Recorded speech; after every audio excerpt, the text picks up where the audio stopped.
when running tumble dryer, you see water coming from beneath the tumble dryer and the water is not collecting in the water container, then it means your tumble dryer's pump is not able to pump the water to the container, and that usually happens when your water drainage system is blocked. So in this video, I will show you how to unblock your system so that your pump could once again start pumping the water to the water container. So let's get started. Important. First, make sure your tumble dryer is unplugged from the electric socket. This is where the pump is located. So to access it, we need to remove its casing first. So use a screwdriver and unscrew all the screws of the casing in here and then simply pull it out. This plastic casing is clipped from inside, so to access it, you will need to first remove the top panel. Therefore, you will need to unscrew these two screws on the top. This makes the top panel loose. To remove it, simply pull the top panel backwards.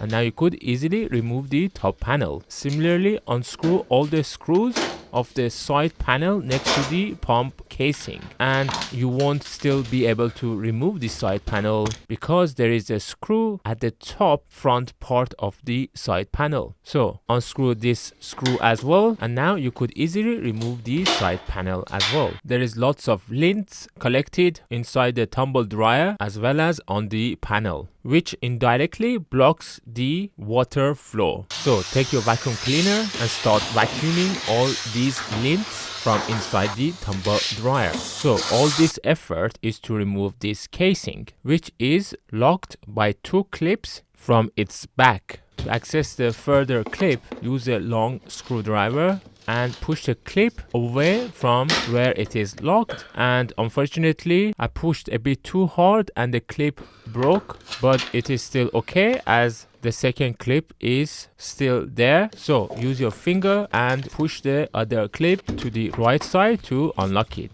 And finally, pull the pump unit backwards and upwards, and with a bit of a struggle, I was able to remove it. Just don't pull it far away because the wires are still connected. This is the pump which gets triggered when this polystyrene foam, which is light, moves upwards. So basically, when water starts accumulating in here, then it would lift the polystyrene foam up, and then that would trigger this pump to start pumping the water from here to the water container at the top. In my case, my pump was not broken, but if your pump is broken, then you could buy the pump kit online. So make sure the area around the pump is completely clean and there is nothing blocking the pump's hole at the center. Also make sure the polystyrene can easily move up and down without any restriction.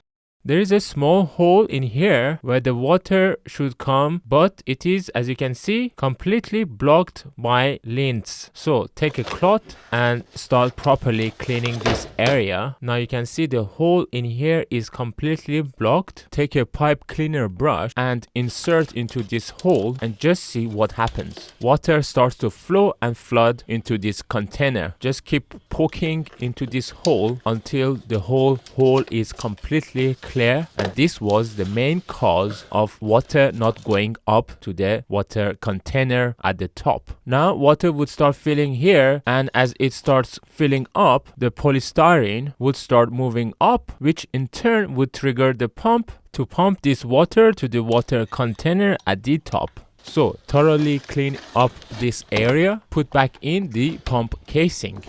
Because one of the clips is broken, it's a bit loose on one side, but luckily the other clip is still intact and it's enough to hold this pump unit. Make sure the clip is secure from the inside.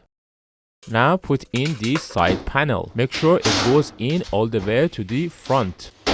To hold it in place, first screw the top screw in here, and now you could screw all the screws at the back. Next, put in the top panel. Again, push it all the way to the front and screw the two screws at the back. Make sure both the hoses are connected at the top. The white hose is for bringing down the excess water and the black hose is for pumping up the water. Similarly, make sure the hoses are connected to the pump unit at the bottom as shown in here.